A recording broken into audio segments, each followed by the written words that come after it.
Since our last debate in February, there have been further developments. The National Audit Office's report on HS2 is damning. The case for HS2 is not convincing, and the timetable was, quote, challenging. The NAO said it is unclear how the project would deliver and rebalance economic growth, particularly in the regions. The Department for Transport had not assessed the value of time savings correctly and had knowingly used outdated data. There was a £3.3 billion funding gap, and the DFT had simply got its cost-benefit ratio figures wrong.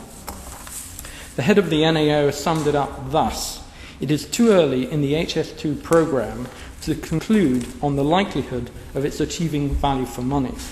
Our concern at this point is a lack of clarity around the department's objectives."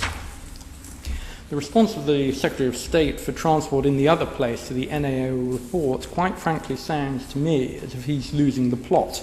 He attacked the NAO as a bunch of bean counters.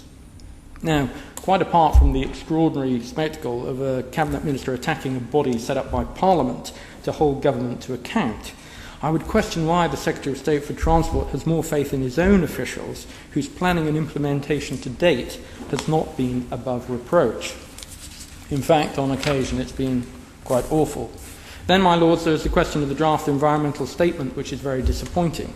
The government's own forestry policy statement states that protection of our trees, woods and forests, especially our ancient woodland, is our top priority.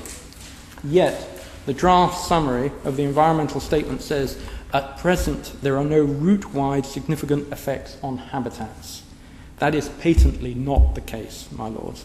Nor will growing an extra 4 million trees, as has already been mentioned, replace the irreplaceable. That is an environmental sop. In fact, the proposed design speed of HS2 at 400 kilometres per hour, resulting in a virtually straight line between London and Birmingham, will inflict maximum damage on the environment, including the Chilterns area of outstanding natural beauty. The Chilterns AONB is now the only one along the entire route so affected.